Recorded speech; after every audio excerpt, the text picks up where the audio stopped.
যাবে না? তো যেটা নিশ্চিত অনিবার্য বাস্তবতা, যে মৃত্যুকে আড়াল করার, অস্বীকার করার, পাশ কাটার কোনই ব্যবস্থা নাই, কোনই ব্যবস্থা নাই। না ক্ষমতা দেখাইয়া, না কাইন্দা কাইটা, কোন সিস্টেম নেই। ক্ষমতা দিয়েও মৃত্যুকে ঠেকানো যাবে না, কাইন্দা কাইটাও কি করা যাবে না মৃত্যুকে। যেটা নিশ্চিত সেটাকে ভুলে যাওয়া কেন ভাই? কেন ভুলে যাব আমরা? আল্লাহ নবী সাল্লাল্লাহু আলাইহি ওয়াসাল্লামের যে হাদিস আমি পড়ছি, এটাই নবীজি বলছেন, আকসিরু যিকরা হাদিমিল লাযযাত। আমার উম্মত প্রতিদিন বেশি বেশি ওই জিনিসটাকে স্মরণ করো যেটা তোমার সমস্ত স্বাদ, আহ্লাদ, সমস্ত ব্যস্ততা সবকিছুকে স্তব্ধ করে দিবে। সবকিছু, সেটার নাম মৃত্যু।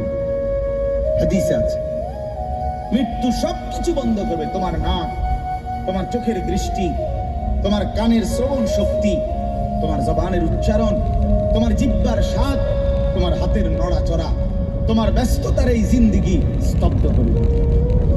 দিবে কিনা বলেন? আমি অনেক সময় বলি, আমার প্রায় সময় জানাজা পড়তে গেলে মনে হয়, দেখবেন জানাজার নামাজেও মনে করেন 10:30 বাজে জানাজার টাইম দিছে, 10:30 জানাজা, 10:34 বাজে গেছে, 30-40 বাজে গেছে। কিছু মানুষের এই পরিমাণ অস্থিরতা, এই মিয়া টাইম টেবিল ঠিক রাখো না, কইলা 10:30 জানাজা, 10 মিনিট ওভার হয়ে গেছে, কতক্ষণ খাড় করায় রাখবা? মানে উনি ব্যস্ত, ওনার এই 10 মিনিট সময় নাই। আল্লাহর কসম বন্ধু, এই মানুষটাও এরকম ব্যস্ত হয়েছে। যে মানুষটার জানাজা হচ্ছে এখন, যার লাশ এখানে শোয়ানো, এই লোকটাও এমন ব্যস্ত হয়েছে। তার হাতেও একদিন সময় ছিল না। আজ গোটা পৃথিবী সব আগার জায়গায়, এই বেচারা শুধু নিস্তব্ধ। চোখের সামনের জলজ্জান্ত মানুষটা স্তব্ধ, আর হাত নড়ে না, পাও নড়ে না, আর চোখ নড়ে না, জিহ্বা নড়ে। এই জন্য দুনিয়ার এই ব্যস্ততার ভিতর দিয়ে আমরা যদি মনে করি যে আমি শুধুই দুনিয়া, ভালো মন্দ, লাভ লোকসান, চাওয়া পাওয়া, প্রাপ্তি অপ্রাপ্তি, মনের চাহিদা পূরণ, সবকিছু শুধু দুনিয়া ভাইয়া, বাবা তো আখিরাত কার জন্য? কবর কার জন্য? তাইলে নবীজি সাল্লাল্লাহু আলাইহি সাল্লাম কাকে তাইলে আখিরাত বুঝাইতে চাইছেন? আল্লাহর কোরআন এমন কোন সূরা নাই, কোরআন শরীফের 114টি সূরা, 114টি সূরার এমন কোন সূরা নাই, এমন কোন রুকু নাই কোরআনে যেখানে আখিরাতের কথা, পরকালের কথা আলোচনা নাই। এই পরিমাণ আল্লাহ তাআলা আখিরাত, আখিরাত, পরকাল, পুনরুত্থান, হাসরের মাঠ, এগুলো আল্লাহ তাআলা এতবার বলছেন, অস্বীকার করার, পাশ কাটার কোন সুযোগ, কোন সুযোগ নেই। কোরআন শরীফে আছে সূরা মুলকের মধ্যে, জাহান্নামী যখন চিৎকার করবে, জাহান্নামের ফেরেশতারা তখন বলবে, আলাম ইয়াতিকুম নাযীর, এই নাফরমান, তোমারে কি কেউ কোনোদিন জাহান্নামের ভয় দেখায় নাই? ক্বালু বালা, সে বলবে হ্যাঁ, কদ জাআনা নাযীর, আমার কাছে বহু ভয় প্রদর্শনকারী বান্দা এসেছিল। কত ইমাম, কত খতিব, কত আলেম, কত ওয়াইজ, কত বক্তা, কত পীর, কত মাশায়েখ, কত আউলিয়া, কত বুজুর্গ চোখের পানি ফেলে ফেলে বারবার বারবার আমার জাহান্নামের কথা বলছিল, কিন্তু ফাকাদ্দাবনা, আমি মিথ্যা মনে করেছি। ওয়াকুলনা মা নাযালাল্লাহু মিন শাই, আমি আরো বলছি এগুলো আল্লাহ বলে নাই, তোমরা মোল্লারা, মুন্সিরা তোমরা বানায়া বানায়া বলো। হ্যাঁ, অনেক বেদতমিজ লোক আছে, ও এত না, হুজুররা যত কয় এত না, না ওটা জানে, ওটা আগেও একবার ফিরে গাইয়া আইছে, ওটা একবার ঘুরে আইছে আসলে মাঠ, ওটা জানে যত কয় এত না। আর কইতে লাগলে সবাই কয়, বাড়াইয়েই কয়, মাইক ফাইলে কে না কয়। এই সমস্ত বিদ্রুপ আলেমদের কথাকে আপনি অবজ্ঞা করিলেন। আসলে তো আলেমদের কথা না, কথা যদি হুজুরের কথা হইতো তাইলে না হয় আপনি ফেলে দিতেন, কিন্তু জবানে না হুজুরের কথা, তো সরাসরি আল্লাহ কথা, তো রাসূলুল্লাহর, আল্লাহর, তো সে কথা প্রত্যাখ্যান করলেন কেন? আপনি আমার কথা, আমার ব্যক্তিগত যদি কথা হয় সেটা ফেলে দেন। কথা বোঝেন নাই? কিন্তু উলামায়ে কেরাম আপনাদেরকে নসিহতের মাধ্যমে নিজের ব্যক্তিগত হুজুরদের কথা বলে না। কথা বলেন না কেন? কার কথা বলে?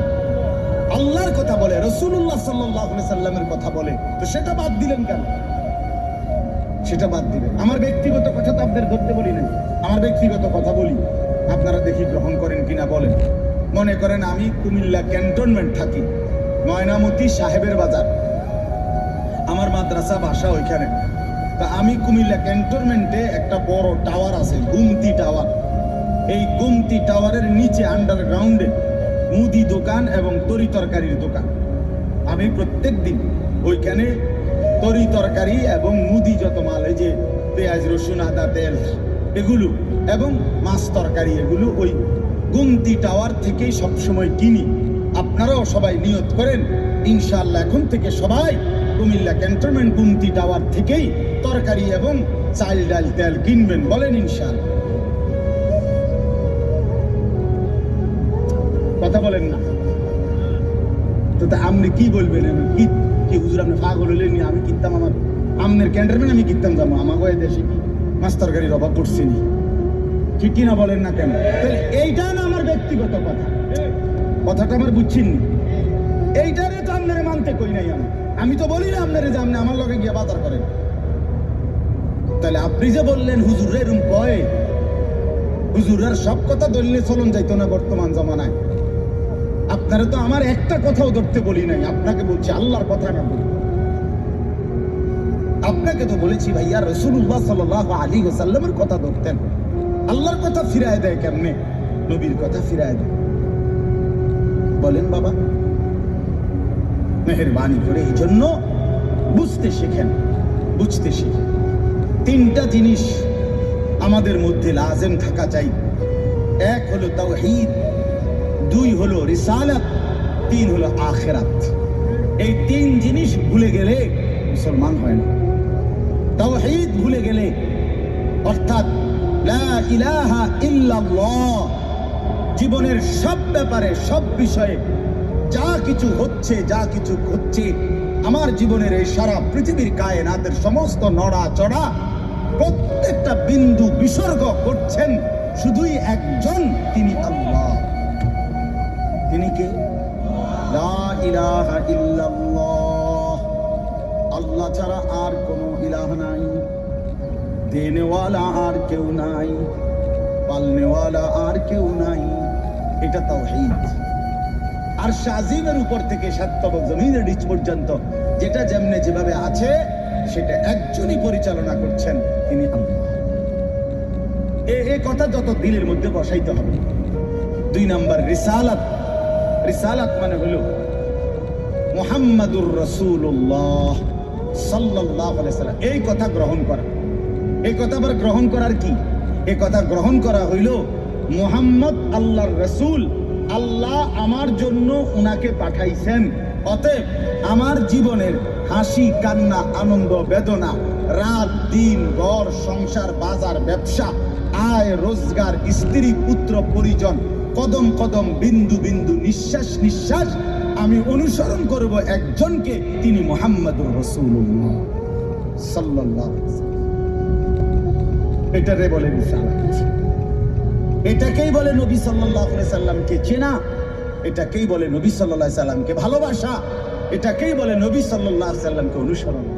আমার ভাইয়া, আল্লাহর দোয়াই আপনি আপনার জায়গাতেই থাকেন, আপনি আপনার তরিকাতেই থাকেন, আপনি আপনার পীরের কাছেই থাকেন, যে যেখানে আছেন থাকেন, কোনো অসুবিধা নাই।